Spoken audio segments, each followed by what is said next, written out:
네, 여러분 안녕하세요. 댕경왕자입니다. 즐거운 주말 보내고 계신가요? 요새 날씨가 언론에서는 최고의 한파가 올해 예상된다고 했는데요. 다행히도 생각보다 그렇게 춥지는 않은 것 같습니다. 그쵸? 예, 항상 건강 유의하시고요. 오늘은요, 금리, 환율, 주가와의 관계는 이란 주제로 한번 영상을 찍어보도록 하겠습니다.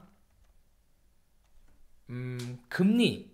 금리란 무엇일까요? 말이 어렵죠, 금리. 근데 저는 쉽게 그냥 이자라고 생각을 합니다. 이자. 그래서 돈의 가격을 매기는 것이 금리다. 이렇게 이해를 하시면 되겠고요. 돈을 빌리려는 사람이 많으면 수요와 공급에 따라서 돈을 빌리려는 사람이 많으면 보통 사람보다는 거의 기업이 돈을 빌리죠. 기업이 많으면 금리가 올라가고 돈을 빌리려는 기업이 적으면 금리가 내려갑니다. 실물자산 가격이 올라가면 주식이든 부동산이든 실물자산 가격이 올라가면 그냥 현금을 100% 보유하고 계신 분들은 손해를 볼 수밖에 없겠죠. 한국 증시든 미국 증시든 전 세계 증시는 인플레이션에 따라서 조금씩 조금씩 증시는 상승을 하게 되어 있죠. 그래서 증시의 역사는 곧 인플레이션의 역사라고도 봐도 과언이 아닌데요. 초코파이 가격이 예를 들어서 30년 전에는 100원이었다가 지금은 만약에 1200원이 되었다면 30년 전에 초코파이 맛과 30년 후에 초코파이 맛이 그렇게 다르지 않겠죠. 코카콜라 맛도 마찬가지고요. 그러나 가격은 증가를 하죠. 돈의 양이 더 풀리면서 인플레이션이 발생을 하면서요. 그렇죠. 만약 100원짜리가 1200원이 되었으면 가격이 12배가 상승을 했죠. 그래서 이 음식료 업체들이 경쟁력만 본인들이 유지를 잘 하고 있으면 적어도 그 음식 가격, 초코파이 가격이 조금씩 가격이 인플레이션에 따라서 조금씩 인상이 되기 때문에 당연히 같은 양을 팔아도 가격이 인상이 되면 매출이 증가를 하겠죠. 그래서 그 매출 증가분에 따라서 주가도 단기를 보면 별로 재미는 없지만 꾸준히 우상향하는 패턴을 그릴 수가 있겠죠. 그래서 장기 투자 대상으로는 음식료 업종이 적합하다. 저는 그렇게 생각을 하고 있고요. 음식료 업종 중에서도 경쟁력을 계속 유지하는 기업이라면 큰 무리 없이 앞으로 4차 산업, 5차 산업이 돼도 인간이라는 존재는 결국 무엇인가를 먹어야 되기 때문에 음식료 업종은 꾸준히 상승세를 보이지 않을까 그렇게 보고 있습니다. 어쨌든 그래서 돈을 이제 빌려주는 사람을 채권자라고 하죠. 채권자는 인플레이션에 따른 손해가 나는 것을 보상을 받고 싶어 하죠. 그래서 그 보상에 따라서 내가 10,000원을 빌려주면 예를 들어서 인플레이션이 2%라면 매해 2%라면 적어도 2%만큼의 이자는 더 얹혀서 달라고 할 수 있겠죠. 그렇죠. 그래서 인플레이션이 발생하는 구간에서는 금리 인상이 단행될 수 있다라고 보시면 되겠습니다. 최근 미국 연준의 파월 의장도 인플레이션 속도가 심상치 않다. 그래서 금리를 좀 더 빠른 속도로 올려야겠다라는 발표를 하자마자 신흥국 증시가 10월 달에 폭락을 하는 경험을 우리는 하였습니다. 그렇죠. 다음으로 넘어가면요. 그래서 금리를 만약에 인하 국면이다. 정부가 인하를 하겠다는 것은 무슨 의미로 받아들이면 좋을까요? 기업이나 가게한테 아니 이렇게 이자가 싼데 이자를 싸게 해줄 테니까 돈을 빌려서 투자도 하고 소비도 늘려라 라는 신호를 시장에 주고 있는 것이겠죠. 또 반대로 생각을 하면 금리를 인하를 한다? 그러면 경기가 그렇게 좋지 않은 것인가 라는 생각을 또 해볼 수가 있겠죠. 반대로 이제 금리 인상을 하겠다. 이제부터 본격적으로 금리 인상을 하겠다라고 하면 반대로 생각할 수가 있겠죠.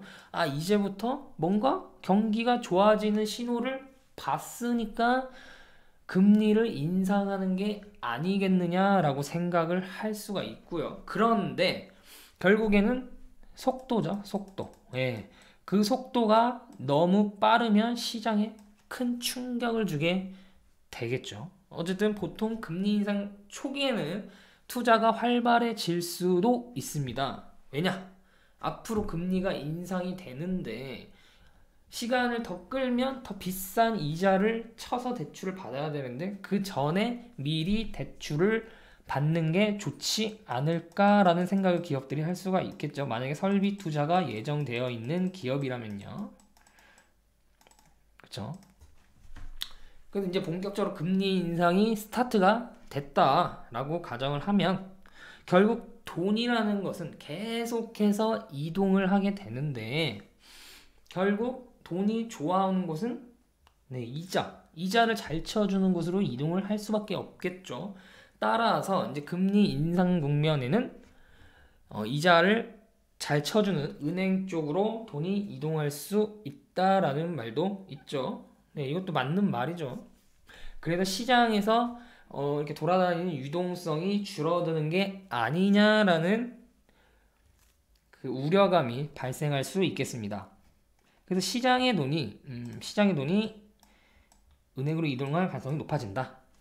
그리고요, 레버리지, 대출을 받았던 금액들이 그 유동성이 축소될 수 있겠죠. 금리 인상 국면에서는.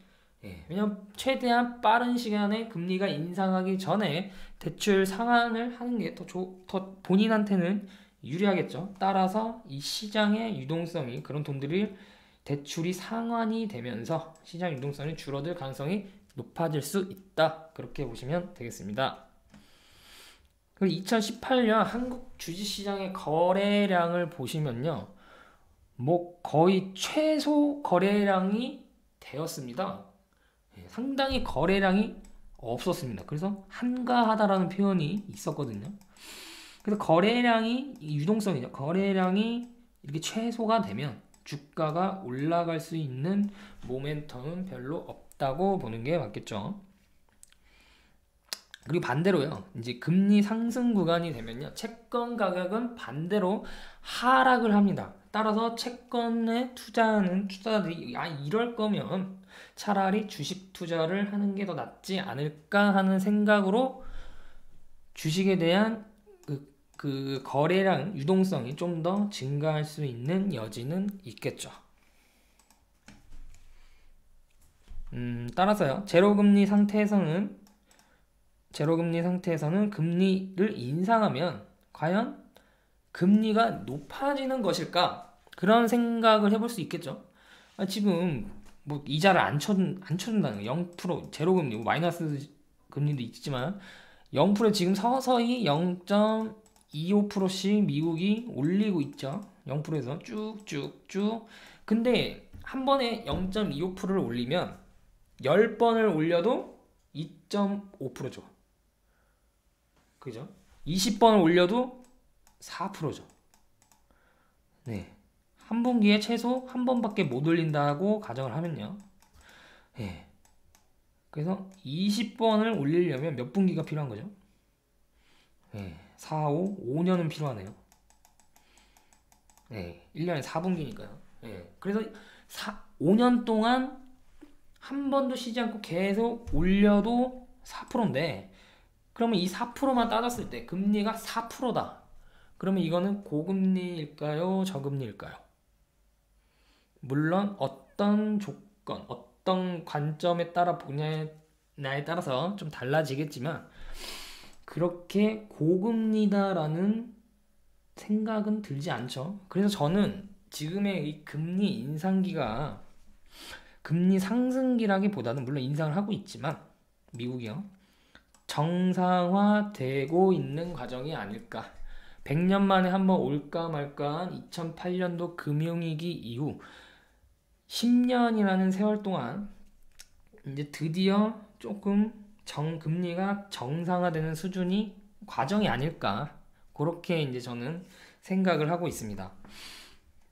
0%가 정상화는 아니죠. 예. 2018년 하반기 한국은행이 금리를 어거지로 한번 올렸죠. 예. 국내 경제, 이주열 총재가 말한 것처럼 국내 경제 상황이 올릴 수 있는 상황은 아니나 어쩔 수 없이 금리 인상을 단행할 수밖에 없다라는 뉘앙스를 풍겼죠. 네, 미국과 이제 금리 차이가 좁혀지면서 어쩔 수 없이 인상을 하게 되었다. 네, 그래서 올해는 금리 인상이 한국은행도 조금은 쉽지 않다. 미국 또한 금리 인상의 속도를 조절하겠다고 나온 상황에서 한국은행이 국내 경제 상황이 좋아진다는 신호 없이 올릴 이유는 딱히 없겠죠. 한국은행이 금리 인상을 하게 되면 외국인의 수급이 유입이 되고 원화 수요는 증가하게 됩니다. 그러면 원화 수요 증가는 곧 환율 하락, 반대로 얘기하면 원화 강세의 흐름을 보일 수 있다라는 것입니다. 그래서 올해는요, 작년에는 이제 미중 간의 무역 전쟁에 대한 우려감, 그리고 미국의 금리 인상 속도에 대한 우려감이 나오면서 좀 더 크게 미국의 달러가 초강세를 띄었고요. 반대로 신흥국의 환율은 약세를 띄었습니다. 근데 이 관계 자체가 올해는 만약에 금리 인상을 일단은 속도 조절을 하겠다라고 나왔고요. 그래서 올해 그렇다면 미국이 금리 인상을 아예 안 하는 것은 아닌가라는 얘기까지 들리고 있죠. 어쨌든 그렇고, 그래서 금리 인상에 대한 속도 우려감은 없어진 상황이고요, 지금은. 그리고 미중 간의 무역 협상도 좋은 분위기로, 뭐 완벽하게 되진 않겠지만 좋은 분위기로 된다면 이 흐름, 환율의 흐름 자체는 원화 강세, 위안화 강세, 달러는 작년 대비 약세의 흐름을 보이지 않을까 하고 조심스럽게 예측을 하고 있습니다. 그래서 보통 이제 금리가 상승을 하면 환율은 하락을 하게 되죠. 만약에 외국인이 원화가 강세 방향으로 움직일 것이라는 판단이 들었다면 어떻게 될까요? 앞으로 원화가 약세가 아니라 강세 흐름으로 움직일 거야. 원화 강세란 환율이 하락한다는 의미죠. 그럼 어떻게 할까요? 달러를 가지고 있는 외국인이라고 가정을 한다면요. 그러면 한국 시장에 들어올 이유가 있겠죠. 만약에 달러를 원화로 환전을 했어요. 원화로. 왜 원화로 환전을 할까요? 이들이 뭐 한국 여행을 오려고 원화로 환전하진 않았겠죠. 예, 목적은 뭐 주식이든 부동산이든 한국의 실물 자산을 사기 위해서 들어왔는데, 사러 들어왔다가 뭐 별로 살 거 없네 라고 해서 안 살 수도 있죠.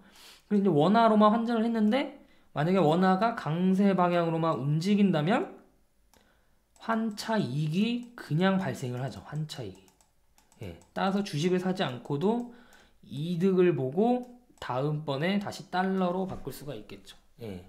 이들 외국인의 돈은 결국 원화로 환전을 해도 결국엔 달러로 다시 바꿔서 집에 들어가야겠죠. 그래서 어쨌든 지금은 환율이 하락을 해야 증시는 상승할 수 있는 분위기다. 그래서 한국 증시가 올해 증시 자체가 상승을 보이려면 원화 쪽이 강세 쪽으로 움직여 주어야 한다라는 등식이 성립할 수 있겠죠. 미국이 만약에 금리를 인상하면 증시는 과연 어떻게 되는가? 그거를 좀 살펴보면요. 과거 자료를 살펴보면 1930년대는 미국이 금리를 인상을 했는데 그때는 주식시장이 폭락을 했습니다. 그러면서 경제 대공황이 왔죠. 그리고 95년도를 보시면 금리 인상기에 이때도 주식시장은 또 침체를 보였습니다. 그래서 여기까지 그 경제학의 이론을 보면요. 예, 그렇게 나와 있습니다. 금리를 인상하면 주식시장은 하락한다. 예, 그런 이제 이론이 있었거든요. 그런데 이게 2000년대에 들어와서 틀리기 시작합니다. 네, 2000년대 들어와서 틀리기 시작해요. 금리를 미국이 인상을 하는데 주식시장은 오히려 강세를 보입니다. 경제학 이론과 다르게요. 지금 2016년에도 금리를 인상을 했는데 강세를 보였죠. 예, 미국 증시는요. 그래서 뭐 12월에 약간 떨어지긴 했지만 대부분 지금 거의 만회를 한 상황이죠. 그래서 그냥 진행 중, 예, 폭락기는 아니다. 진행 중이다. 그렇게 보고 있습니다. 그럼 2000년대 들어와서 이게 왜 강세를 보였죠? 여긴 침체, 폭락 이렇게 했었는데 여기에 대한 의문이 들 수 있겠죠. 여기에 대해서 뚜렷할 이유를 찾지는 못하고 있습니다. 그래서 결론을 내린 게 금리를 인상을 해도 증시는 상승할 수도 있고 하락할 수도 있다. 이렇게 결론이 나왔거든요. 모르겠다라는 거죠. 왜냐하면 변수가 워낙에 많다라는 겁니다. 변수. 예. 아마 2000년대는 중국이 등장을 하면서 변수가 생긴 것 같아요. 중국이 등장하면서.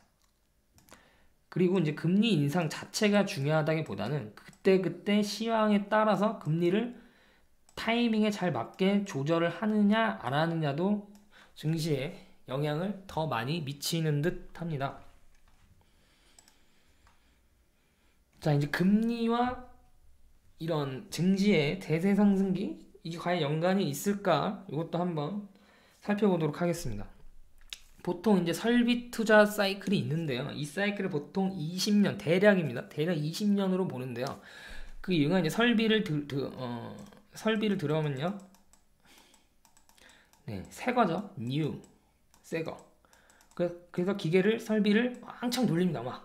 왕창 돌리면 평생 돌릴 수가 없겠죠. 이 설비를요. 네.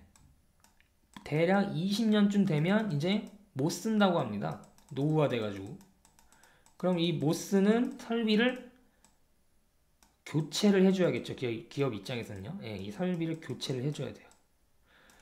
대한민국 증시 상장된 기업들 80%가 제조업입니다. 예, 제조업이라는 건 무슨 말이죠? 설비 투자에 상당한 영향을 받고 있다라고 보시면 되겠죠.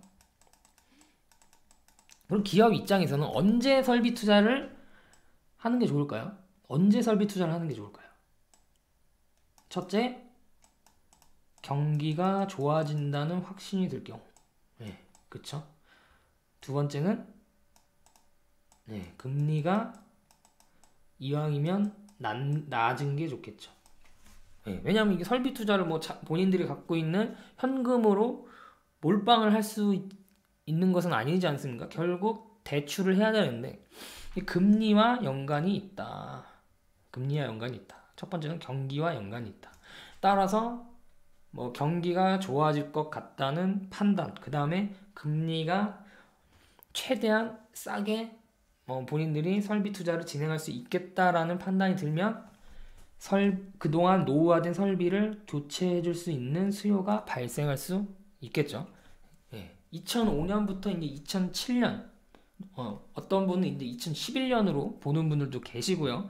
예, 갑자기 2008년에 뜬금없이 금융위기가 왜 터지느냐. 예, 원래는 2011년까지 갔어야 정상이다. 이 설비 투자 사이클이. 그렇게 보시는 분들도 계시고요. 아니다. 2007년까지다. 예, 그렇게 보시는 분도 계시고요. 네, 그때는 이제 경기가 좋아지는 지표들을 이제 기업들이 파악을 했고요. 그 다음에 이제 중국이 WTO 가입하고 본격적으로 무역의 물동량이 굉장히 많이 증가를 하면서 기업들도 이때 아니면 돈을 벌 기회가 우리에게 없을지도 모르겠다라는 생각으로 그때 본격적으로 중국을 노리고 설비 투자가 엄청나게 이루어졌습니다. 예, 그 엄청나게 이루어진 그 설비가 20년 뒤면 노후화가 됩니다. 예, 그쵸? 그래서 20년 뒤면 언제죠? 2007년, 그때 플러스 20하면 2027년이죠. 그래서 2027년에서 2031년, 네, 그때가 설비 투자 고점이 될 확률이 높겠죠. 네, 정확히 몇 년이다는 그때 시황이 다르기 때문에 정확하게 지금 예측할 수는 없겠죠. 근데 대략 이 정도가 되지 않을까. 그리고 만약에 이때 2023년에서 2027년이 고점이 된다면 적어도 이 사이클 자체가 2, 3년은 가지 않습니까? 그래서 만약에 2027년을 고점 사이클로 보면 대략 2023년에서 2024년 정도의 이 설비 투자 사이클이 올 수도 있다라고 저는 개인적으로 주관적으로 판단을 하고 있습니다. 그래서 2011년에 설비 투자가 끝났지 않습니까? 네. 그래서 지금 보니까 아니 2011년 이후 지금까지 경제가 좋아질래야 좋아질 수가 없었구나라는 생각이 듭니다. 예, 아니 이때 설비 투자 다 끝났는데 예, 여기서 더 이상 투자가 진행이 안 되는데 경기가 당연히 예, 이렇게 꺾이게 되겠죠. 예, 꺾이게 되겠죠. 그래서 여기선 좋아질래야 좋아질 수가 없다라는 것입니다. 제조업들이요. 그래서 이때 증시가 그래도 하락하지 않고 박스권으로 버텼죠. 예. 박스권으로 잘 버텨주었고 이때 이제 증시는 박스권이었지만 주가가 상승한 업종들을 살펴보면요. 어떤 게 있죠? 예, 바이오, 그죠? 제조업과 크게 좀 다른 산업군이죠. 바이오, 제약도 올랐죠. 제약. 그 다음에 화장품. 그 다음에 피부 미용. 예, 피부 미용. 그 다음에 인테리어. 뭐 이런. 예, 이런 업체들이 지워져라. 너무 지저분하게 됐네요. 이런 업체들이 이제 상승을 하였습니다. 그러니까 이 주식시장이라는 곳은요, 항상 정체되면 사람들이 돈을 집어넣지 않지 않습니까? 그래서 뭐 침체든 박스권이든 상승기든 항상 주도 업종과 주도 섹터 그리고 주도주들을 만들어내는 것 같습니다. 그래서 이렇게가 상승을 했고요. 제가 무슨 말을 하려고 했는데 갑자기 기억이 안 나네요. 네, 어쨌든 기억이 안 나네요. 다음으로 넘어가겠습니다. 그래서 이제 어쨌든 미국이 금리 인상을 한다는 것은 경기가 앞으로 호전이 되거나 지금보다 더 좋아질 것이라는 판단 하에 인상을 하는 건데요. 결국엔 속도 문제다. 예, 그렇게 생각하시면 되겠고요. 그래서 항상 트럼프가 연준에 맨날 그렇게 뭐 트위터도 날리고 하는 말이 결국 아니 왜 하필 내가 대통령이 되었을 때 금리 인상을 단행을 하느냐, 예, 그런 입장이었거든요. 계속 금리 인하했는데 내 임기가 끝날 때까지도 금리 인하를 하면 안 되냐. 나는 이런 설비 투자, 인프라 투자 좋아하는 사람인데, 그죠? 이 인프라 투자나 설비 투자를 하려면 금리가 예, 이자가 싼 게 낫겠죠. 그런 말을 계속 했었습니다. 그래서 미국 경제는요 지금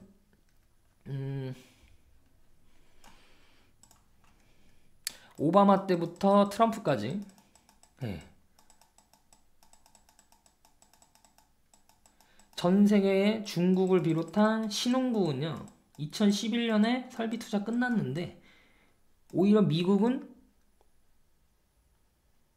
어떻죠? 제로금리, 예, 제로금리를 이용해서 설비 투자가 계속 진행됐습니다. 2011년부터 지금 트럼프 금리 인상 전까지 설비 투자가 다 끝난 상황이에요. 다 끝났어요. 예, 그래서 10년 동안 미국 증시만 상승을 했죠. 설비 투자가 계속해서 무리하게라기보다 어쨌든 계속해서 이루어짐에 따라서요. 그래서 2018년 어쨌든 금리 인상 전까지 설비 투자 다 끝내놓은 상황이기 때문에 더 이상 이제 할 게 없다. 설비 투자 할 게 없다. 예. 그래서 이제 미국이 지금은 좋은데 이제 금리 다시 인하 쪽으로 방향을 잡을 때는 상당히 어려워질 수도 있겠다라고 어떤 분들은 판단을 하고 있습니다. 그래서 저도 그런 부분에 있어서 어느 정도 공감을 많이 하는 편입니다. 금리 인하 시기에 왔을 때 미국 경제는 조금 어려워질 수도 있지 않을까 그렇게 보고 있습니다. 네, 여기 써놨네요. 제가 2011년 이후 미국이 설비 투자를 엄청 했다. 그러면서 10년 동안 나홀로 상승을 만들어냈다. 금융위기 이후에요. 예, 양적 완화 엄청난 돈을 뿌렸고요.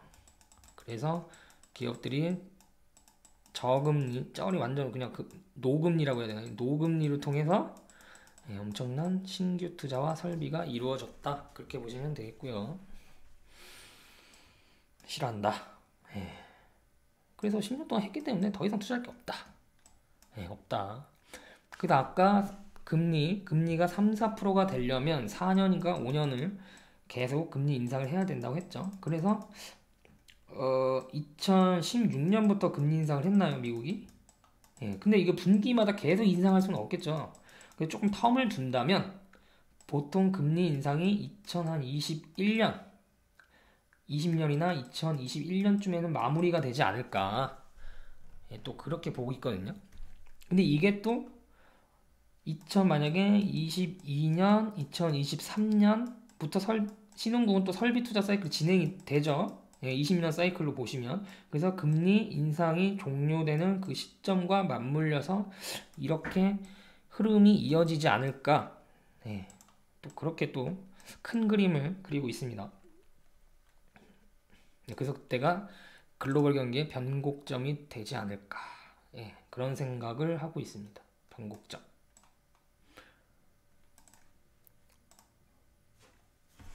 자, 그래서 어쨌든 그런 설비 투자 사이클이 온다는 것은 결국 경기 민감주, 제조업들의 경기 민감주가 상승을 하면서 결국 증시는요, 우리나라 증시가 아까도 얘기 드린 것처럼 80% 자체가 제조업이기 때문에 결국 이들이 꾸준히 상승 추세를 이어주어야 증시 또한 상승 추세가 쭉 이어질 수가 있거든요. 이게 안 오면 증시는 계속 박스권만 유지할 겁니다. 그럼 이게 도대체 언제 오겠냐? 이건 당연히 모르죠. 이거 알면 너무 좋겠죠. 어쨌든 저는 그 전에 말씀드린 것처럼 그렇게 큰 그림은 그리고 있습니다. 그럼 그때까지 뭐 2022년, 2023년 그 전까지 그럼 어떤 장세가 한국 시장 펼쳐지겠느냐?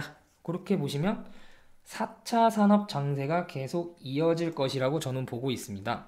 4차 산업 장세가 지금 현재 진행 중입니다. Now. 언제부터요? 언제부터? When? 언제부터? 이것도 보는 사람마다 다릅니다. 제약 바이오도 4차 산업에 들어간다고 가정을 하면 설비 투자가 끝나는 2011년부터 이미 4차 산업 장세가 진행이 되고 있다라고 이제 얘기하시는 분들도 계시고요. 그리고 아니다. 반도체 상승을 했던 그때 2016년, 17년 이때부터 4차 산업 장세가 시작되었다라고 보는 분들도 계십니다. 관점의 차이죠. 2011년부터 시작했냐, 2017년부터 시작이 됐느냐. 근데 이제 미국 증시와 흐름을 보면요, 미국 증시가 10년 상승한 것도 여기서 경기 민감주가 그렇게 많이 가지는 않았거든요. 미국도. 그 엑스모빌이나 결국엔 이쪽 20년 장세가 4차 산업 장세가 갔던 것이기 때문에 한국도 이 10년 동안 4차 산업 장세가 이어진 것이라고 보면 어느 정도 맞물리겠죠. 그래서 2011년부터 4차 산업 장세가 이어지고 있다. 이렇게 보셔도 될 것 같습니다. 그래서 4차 산업이 시작될 때 장세를 이어준 종목 업종들을 보시면 뭐 인바디, 그 다음에 한미약품, 제약, 그 다음에 보톡스, 뭐 메디톡스, 그죠? 뭐 이런 게 있죠. 메디톡스. 그 다음에 화장품, 아모레. 이런 업종들이 2011년부터 상승을 하였다. 근데 이런 종목들이 워낙에 처음에 시총이 작았기 때문에 이들 종목은 상승을 했는데 증시는 제자리. 이런 흐름을 보였습니다. 그리고 이 제약, 바이오, 화장품 섹터가 끝나니까 그 다음에 어디로 넘어갔죠? 반도체. 그쵸? 그리고 반도체로 넘어갔죠. 2016년 그리고 2017년까지죠. 반도체로 넘어갔죠. 그리고 2018년부터 지금까지 이어지고 있는 게 5G죠. 5G. 그래서 반도체에서 지금 5G로 장세가 넘어가고 있다라고 보시면 되겠습니다. 이것도 진행 중이죠. 근데 5G야? 그럼 통신 3사에 투자를 해야 되냐? 그렇게 생각하시면 통신 3사는 물론 뭐 장기적으로는 괜찮겠지만 지금으로서는 수급 자체가 경기 민감주로 이동을 하고 있기 때문에 경기 방어주 성격의 통신 3사는 2018년에 경기가 좋지 않고 증시가 내려갈 때 그거를 커버 쳐주면서 2018 하반기에 어느 정도 상승분이 나왔기 때문에 2019년 상반기에는 뭐 그렇게 좋은 흐름을 보일 것이라고 생각하지는 않습니다. 또한 5G 시대를 맞이하여서 대규모 투자가 들어가기 때문에 대규모 투자는 결국 비용 발생이라고 보시면 되겠죠. 비용이 발생하면 이익률 하락으로 이어지겠죠. 그래서 별로 실적도 좋지는 않을 것이다. 단순히 5G 통신 3사 투자해야 되나 이런 식으로 접근하지는 않으셨으면 좋겠습니다. 그리고 같이 움직이고 있는 게 전기차 섹터죠. 예, 전기차 섹터. 그래서 전기차 안에는 전기차 배터리, 전기 자동차, 그리고 2차 전지. 예, 뭐 이런 쪽이 현재 흐름을 유지를 하고 있는데 2019년 상반기에는 계속해서 그 수소차에 대한 모멘텀은 지속적으로 나올 것 같습니다. 그러면 아이러니하게도 수소차 쪽이 좋은 흐름을 보이면 반대로 전기차 쪽은 좋지 않은 흐름을 보일 가능성이 있습니다. 그래서 수소차보단 전기차 쪽이 2차 전지가 훨씬 더 많이 들어가기 때문에 2차 전지 또한 수소차가 빛이 나면 줄어들 수밖에 없다. 따라서 증시 상승의 모멘텀은 별로 일어나기가 어렵지 않을까. 또한 최근에 공급 과잉 문제가 겹쳐지고 있기 때문에 2차 전지나 전기차 쪽의 성장성에는 의심의 여지가 전혀 없지만 2019년 상반기에는 조금은 지지부진한 흐름을 보이지 않을까라고 생각을 하고 있습니다. 어쨌든 이쪽도 계속 관심을 가져야 되고요.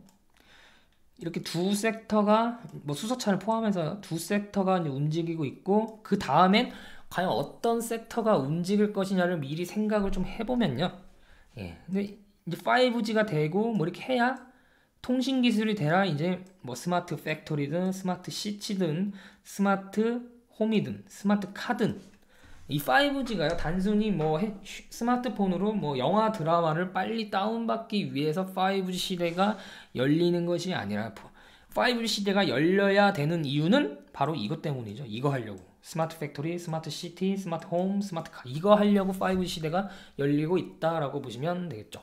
그리고 이제 또 뭐가 있죠? 어쨌든 이쪽 스마트 팩토리, 스마트 시티, 스마트 홈, 스마트 카 이쪽은 IoT 사물 인터넷과 연관이 있고요. 그 다음에 이제 로봇 섹터도 있겠죠. 이 스마트 팩토리 이쪽은 인공지능이 또 있어야 가능합니다. 그래서 인공지능, 그 다음에 AI, 그 다음에 AR, VR 이쪽 시장도 계속 파일을 늘려 나갈 것입니다. 그래서 스마트폰과 AR, VR을 통한 증강현실을 이제 할 수 있게 애플이 지금 기획을 하고 있죠. 그리고 그 다음에 폴더블 폰 이런 쪽으로 흐름이 계속 이어지지 않을까 그런 생각을 하고 있습니다. 폴더블 폰이 처음에는 이제 폴더블 폰과 관련하여서 관련된 부품이나 이런 쪽이 시세가 조금 나올 수 있는데요. 또 궁극적으로 보면 과연 이 폴더블 폰을 가지고 무엇을 할 것인가, 어떤 것을 할 것인가 보면 폴더블 폰이요 게임에 최적화되어 있습니다. 게임에. 그래서 게임 쪽도 수혜를 입을 가능성도 배제할 수는 없다 그렇게 보시면 되겠습니다.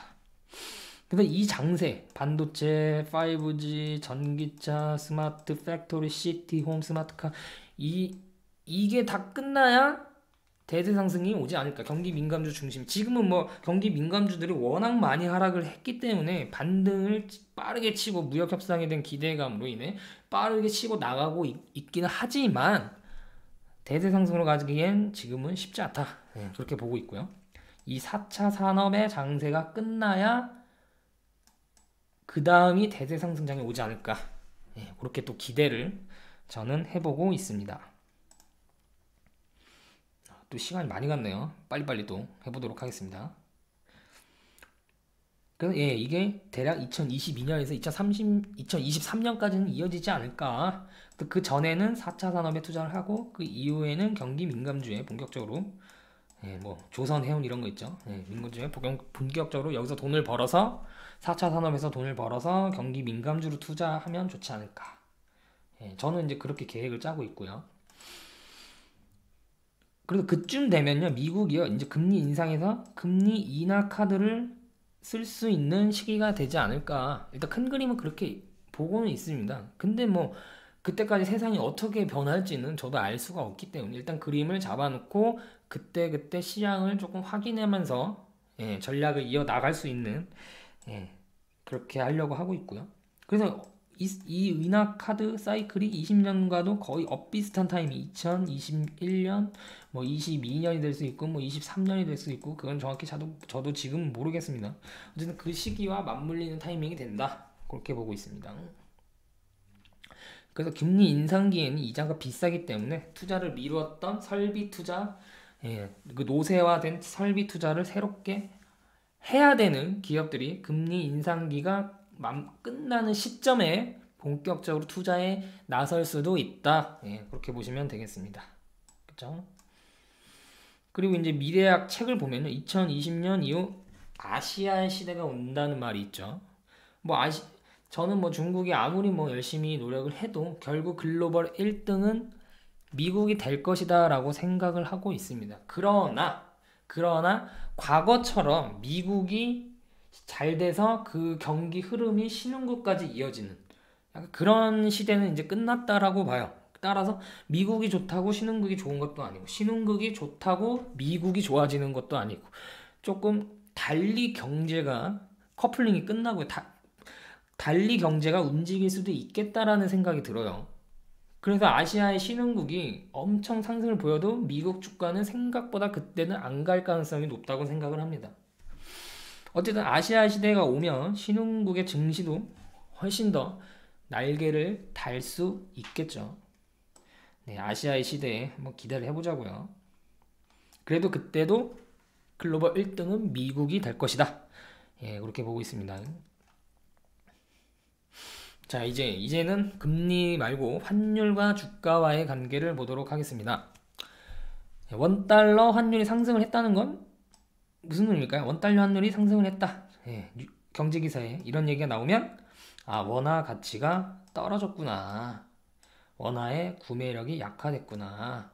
이렇게 보시면 되겠죠. 환율이 상승했다는 거는 원화가 약세가 되었다고 보시면 되겠죠. 그리고 또 환율이 하락했다는 거는 환율이 하락했다는 거는 원화 강세 흐름이죠. 강세. 이 말은 즉 우리나라에 굴러다니는 달러의 양이 많아졌다라고 생각하시면 되겠습니다. 외환위기는 반대로 원화가 초약세하고 달러의 양이 거의 없었다. 그렇게 보시면 되겠고요. 수출 기업이 그래서 달러가 왜 많아졌느냐 보시면, 첫째는 수출 기업이 열심히 일을 해서 달러를 벌어왔거나, 두 번째로는 외국인이 달러를 가지고 유동성을 가지고 유입이 됐을 때 이런 현상이 보이더라. 이렇게 보시면 되겠습니다. 반대로 환율이 하락을 했다는 것은 하락을 했다는 것은 아까 말씀드린 것처럼 무엇이죠? 강세 흐름이죠. 강세. 그래서 수출 기업들이 달러를 벌어오지 못했거나 외국인이 이탈했을 경우, 보통 이럴 경우엔 고환율이 되어 환율이 상승. 이거 아니죠. 환율이 상승을 했다는 것은 원화 약세 됐다는 거죠. 그러면 수출 기업들이 달러를 벌어오지 못했거나 외국인이 이탈했을 경우, IMF 생각하시면 되겠죠. 보통 이럴 경우 고환율이 되어 수출 기업에 유리하다. 환율이 올라가면 가격 경쟁력, 예를 들어서 현대차, 그 다음에 도요타가 있는데, 비슷한 수준의 기술력, 비슷한 차면 이왕이면 싼 마이로 사는 게 낫지 않겠느냐. 그게 이제 가격 경쟁력이죠. 도요타와 현대차의 제품 경쟁력에 큰 차이가 없다고 가정을 했을 경우에는요. 그래서 이제 수출 기업들은 환율이 상승을 해줬을 때 가격 경쟁력을 바탕으로 그런 환율의 위기를 자신들의 이점으로 생각을 하여 그런 위기를 만회하는 경우가 많았는데, 지금은 어떻죠? 지금은 약간 이 흐름이 깨지고 있습니다. 지난 시간에도 말씀드린 것처럼요. 그건 또 나중에 또 설명해드리도록 하겠습니다. 외국인은 원화의 방향이 앞으로 강세가 될 것이라 판단을 했을 경우에만 달러를 원화로 환전을 하여 그걸 그냥 원화로만 가지고 있거나 아니면 거의 대부분 한국 주식을 산다. 그렇게 보시면 되겠습니다. 그래서 올해 원화가 강세 방향을 잡아주어야 증시 또한 좋은 흐름을 보일 수 있지 않을까, 그런 생각이 들고요. 왜냐하면 외국인은 주가 손실보다 환손실을 더 예민하게 생각한다. 환손실. 주가에서 수익이 나도 환에서 손실이 나면 예, 이거 안 되겠죠. 그들이 원하는 건 주가도 상승하고 한에서도 차익을 올려서 일타쌍피로 먹고 다시 본국으로 돌아가는 거죠. 따라서 원하는 강세 방향으로 움직이는 게 좋다. 예, 그렇게 보시고요. 예, 보통 이제 이렇게 생각, 고환율로 가격 경쟁력이 생겨요. 그래서 환율이 올라가는 게 좋은 게 아니냐? 예, 물론 그것도 맞는 말입니다. 근데 저환율로 워낙 강세되면서 외국인이 이 달러를 가지고 한국 시장에 들어오는 유동성이 이 기업들이 가격 경쟁력을 통해서 벌어들이는 달러의 양보다 훨씬 많을 수 있다는 겁니다. 유동성의 양이. 그래서 결국 이 환율과 주가의 관계는 이럴 수도 있고 저럴 수도 있다. 답이 없다. 예. 결국엔 좀 허무한 결론이긴 하지만 어쨌든 이럴 수도 있고 저럴 수도 있다. 그렇게 보시면 되겠고요. 네. 문제는 또 이겁니다. 아니 작년에 신흥국 위기가 됐죠. 미중 간의 무역 협상 우려가 강달러 이렇게 되면서. 근데 다른 신흥국들이 환율 다 올랐습니다. 한국도 신흥국에 포함돼서 다 올랐어요. 근데 한국의 환율이 생각보다 덜 올랐습니다. 다른 데보다. 다른 데 이만큼 올라갔다면. 그래서 이게 왜 그러냐? 왜 그러냐? 했더니 무슨 말이 나왔죠? 한국의 펀더멘털은 기초적으로 튼튼하고 달러의 양이 많고 그렇다. 이런 얘기가 나오는데 그런 얘기도 물론 오케이. 맞다. 네, 맞지만 과연 그 이유만으로 덜 올랐을까? 아니 다른 나라는 펀더멘털이 약하고 달러가 없냐? 예, 외환 보유고 충분한 나라도 많은데 왜 유독 한국 환율만 이렇게 됐느냐? 왜 안 오르느냐? 그렇게 얘기를 하면 그 전에 왜 선진국보다 신흥국이 힘들었을까? 예, 선진국이 좋으면 신흥국도 좋아지고 신흥국이 좋아지면 선진국도 좋아지고 약간 이런 얽히고 얽힌 관계였는데 왜 이 흐름이 작년에 깨졌는가? 예, 이걸 또 한번 알아봐야겠죠. 미국이 금리 인상을 속도를 빠르게 가져가다 환율이 폭락했기 때문이다라고 나와 있는데 과연 이 내면에 있는 다른 이유는 없을까? 그죠? 예, 미국 경제 좋아하는데 왜 신흥국 경제가 함께 좋아지지 않았느냐? 그거를 한번 보시면요. 신흥국과 선진국과의 커플링 관계가 현재는 깨지고 있다. 예, 왜 그럴까? 도대체 왜? 그래서 어쩌면 이 분업 관계의 파괴 때문이 아닐까라는 생각도 듭니다. 네, 보통 이제 신흥국은 저임금을 바탕으로 저렴한 임금을 바탕으로 선진국에 제품을 공급하는 공급처였죠. 네, 그래서 이게 공급을 해서 미국이 소비를 늘려주고 소비가 증가해서 매출이 증가하고 이런 선순환 관계가 유지가 됐는데 지금은 어떻죠? 지금은 과거에 비해 신흥국의 임금이 중국만 봐도 알 수 있죠. 상당히 많이 올라왔습니다.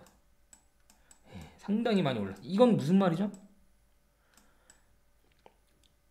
얘네들이 소비를 해주면서 미국이 했던 그 소비를 해주면서 내수 경기 그리고 이렇게 자체적으로 경제를 굴러가게 할 수 있는 시스템이 조금씩 만들어지고 있다. 왜냐? 신흥국의 인구빨이 엄청나기 때문이죠. 예. 그 저임금을 받았던 인구 중국만 해도 14억이죠. 여기에 주민등록상 등록되지 않은 인구까지 합하면 16억이라고 합니다. 거기에 인도, 인도네시아, 베트남, 필리핀 이쪽 동남아시아 인구도 합치면 15억이죠. 다 합치면 30억입니다. 30억. 예, 미국이 몇 억이죠? 3억. 미국이 3억, 일본도 1억 조금 넘죠. 어쨌든 미국이랑 일본이랑 유럽을 다 합쳐도 유럽 인구 다 합쳐도 6, 7억이죠. 6, 7억. 예. 근데 중국 하나서만 14억. 그리고 여기 신흥국 동남아시아도 가세하면 30억. 게임이 안 된다는 겁니다. 게임이. 예. 인구 게임이 안 된다. 그래서 이 인구가 임금이 증가하면 예. 소비도 증가하고 중산층이 증가하고 이런 구조를 가질 수 있겠죠. 그래서 자체적으로 경제 시스템이 미국을 통하지 않더라도 굴러갈 수 있는 흐름이 만들어졌다라고 저는 그런 생각도 한번 해봤거든요. 네, 그래서 이 커플링 관계가 깨지는 게 아니냐.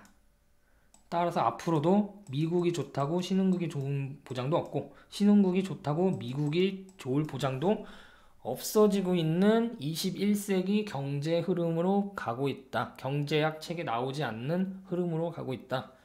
그럴 수도 있다. 예, 그런 생각이 들고요.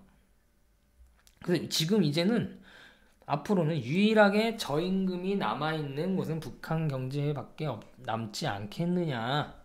예, 그런 말도 나오고 있습니다. 그래서 트럼프는요, 미국 기업들, 공장들 다시 미국으로 와라. 예, 다시 미국으로 와라. 세금 깎아줄 테니까. 이런 얘기를 하면서 미국 기업들이 조금씩 들어오고 있죠. 그래서 향후 공장이 인공지능 로봇으로 대체가 되면 스마트 팩토리가 되려면 일단 5G 기술이 필요하고요. 예, 통신 기술, 그리고 그 센서를 이제 그 로봇이 단순히 그냥 입력을 하는 게 아니라 그 데이터들을 취합을 해서 자기 스스로 판단을 내립니다.